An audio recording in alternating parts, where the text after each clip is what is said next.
పడుతుంది. అంటే ఏ యువత కోసం మీరు ఇన్ని హామీలు ఇచ్చారో చివరికి వాళ్ళ మీద భారం పడుతుంది కదా. మీరు దీన్ని ఎలా సాల్వ్ చేద్దాం అనుకుంటున్నారు? ముందు ప్రజలకు మేలు చేయాలనేటువంటి సంకల్పం చాలా ముఖ్యమైనది. రెండు ఆదాయాలను సమకూర్చుకోవటంలో అపారమైనటువంటి అనుభవం ఉన్నటువంటి కాంగ్రెస్ పార్టీకి ఇది పెద్ద సమస్య కాదు. ఈరోజు రాష్ట్రంలో తీసుకొచ్చినటువంటి 5 లక్షల కోట్ల అప్పుల్లో ఈ కాళేశ్వరం మీద ఖర్చు పెట్టినటువంటి ఆ 80,000 కోట్ల 1,00,000 కోట్ల మధ్యలో ఉన్నటువంటి సంపద ఇప్పుడు అది అవసరం లేదు. రేపొద్దున భవిష్యత్తు 50,000 కోట్ల రూపాయల పేరు మీద మీరు మిషన్ భగీరథ కోసం ఖర్చు పెట్టినటువంటి ఖర్చు కూడా ఇప్పుడు రాబోయే కాంగ్రెస్ ప్రభుత్వాలకి అవసరం లేదు.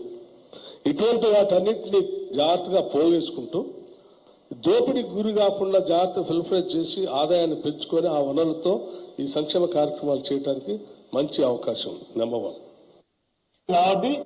చాలా చక్కగా దోపిడీకి గురి కాకుండా చేయొచ్చు, కడుపు కట్టుకుంటే అయిపోతుంది, మాకు తెలివి ఉంది, అసలు ఇంకా కొత్త అప్పులు అవసరం లేదు చెప్పిన సుద్దులు డిప్యూటీ సీఎం గారు అన్నాడు. చాలా గొప్పగా చెప్పిన సుద్దులన్నీ కూడా మీ కళ్ళ ముందు ఉన్నాయి. ఆ రోజు ఇంకొక అబద్ధం కూడా ఇవాళ చెప్తున్నది అబద్ధం అనడానికి.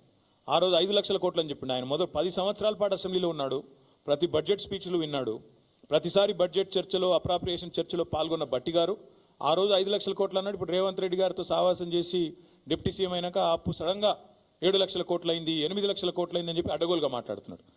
ఇక ఇంకొక ఆయన ఉన్నాడు మహానుభావుడు కోమటిరెడ్డి వెంకటరెడ్డి గారు. ఇక ఆయన చాలా గొప్పగా చెప్పినప్పుడు ఎట్లా చేస్తారా మీరంటే ఆయన చెప్పింది అది కూడా వినండి. కాబట్టి మేము ఇచ్చిన స్కీమ్స్ చాలా ఈజీగా 100 రోజులలో అమలు చేస్తామని ఇంత ఈజీగా చెప్తున్నాం మేము.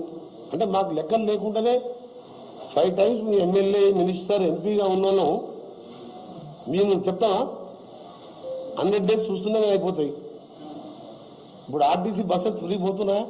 గృహలక్ష్మి స్టార్ట్ అయిందా? కర్ణాటకలో మా దగ్గర మహాలక్ష్మి స్టార్ట్ అవుతుందా? గృహలక్ష్మి మహాలక్ష్మి ఫస్ట్ మంత్ స్టార్ట్ చేస్తాం. అక్కడ రైస్ షార్టేజ్ ఉండి బయట స్టేట్లో కొని ఇచ్చే వరకు ఒక్క స్కీమ్ లేట్ అయింది, అది కూడా ఇప్పుడు స్టార్ట్ అయింది. మా దగ్గర అన్నీ ఉన్నాయి కదా, ఇన్కమ్ పెరుగుతుంది. బతుకునిచ్చే తెలంగాణ ప్రతి ఒక్కరికి 5 లక్షలు సొంత ప్లేస్ ఉంటేనేమో 5 లక్షలు, లేకుంటే ప్లేస్ ప్లస్ 5 లక్షలు ఫస్ట్ 100 daysలోనే అలాట్ చేస్తాం. ఇవంతా కలిసి బడ్జెట్ ఎంత తెలుసా? ఆయన 10 లక్షలు ఇచ్చే దళిత బంధు వాళ్ళ నాయకులకు దోషి పెడుతుంది, బీసీ బంధు అవన్నీ పెడితే ఈ స్కీమ్స్ అన్నీ అయిపోతాయి. 10 లక్షలు ఇచ్చే దళిత బంధు బంద్ చేయాలి, బీసీ బంధు బంద్ చేయాలి. 100 రోజుల లోపలనే ఇల్లు లేని వాళ్ళకి ఇల్లు ఇస్తాం, ప్లాట్ కూడా లేకపోతే ప్లాట్ ఇస్తాం, మీదికి 5 లక్షలు ఇస్తాం, 100 రోజుల లోపలనే ఇస్తాం.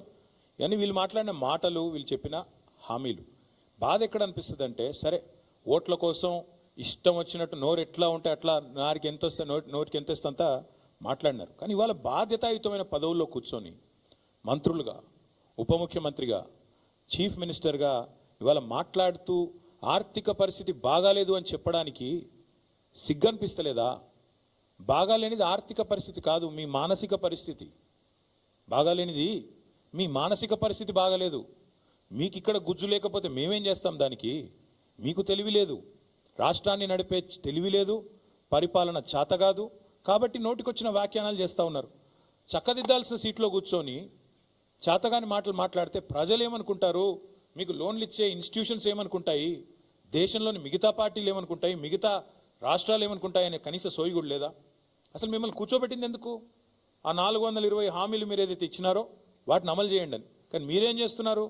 అర్జెంటుగా కేసులు పెట్టండి, రాష్ట్ర ఆత్మగౌరవాన్ని దెబ్బతీయండి, మార్పు పేరిట వేల కోట్ల రూపాయలు ఖర్చు పెట్టండి, పనికిమాల పనులు చేస్తూ టైంపాస్ చేయండి అనా మిమ్మల్ని కూర్చోబెట్టింది? అక్కడ కాదు కదా.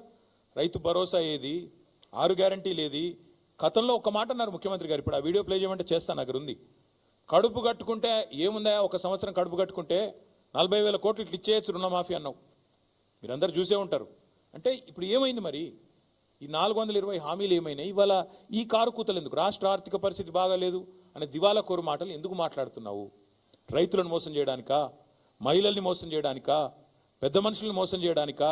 లేదా మీ మాటలు నమ్మి ఓట్లేసిన మొత్తం ప్రజలందరినీ మోసం చేయడానికా? ఈ కుంటి సాకులు ఎక్కువ రోజులు చెప్పి తప్పించుకోలేవు. రాష్ట్ర ఆర్థిక పరిస్థితిని ఎవడన్నా ఖరాబ్ చేసిండా అంటే ముమ్మాటికి రేవంత్ రెడ్డి అని నేను ఖచ్చితంగా చెప్తా ఉన్నాను, నిర్ద్వందంగా చెప్తా ఉన్నాను. లేకపోతే చక్కగా పరుగులు పెడుతున్న రాష్ట్రాన్ని, పరుగులు పెడుతున్న హైదరాబాద్ రియల్ ఎస్టేట్ రంగాన్ని, హైడ్రా పేరిట, మూసీ పేరిట దౌర్భాగ్యం అంతా తెచ్చిందే ఈ కాంగ్రెస్ ప్రభుత్వం. మొత్తం వీళ్ళ విధ్వంసకరమైన ఆలోచనలతో, వీళ్ళ చాతగాంతనంతోనే రాష్ట్ర ఆర్థిక పరిస్థితి వాళ్ళ కుదేలైంది. నువ్వే బజార్లో పడి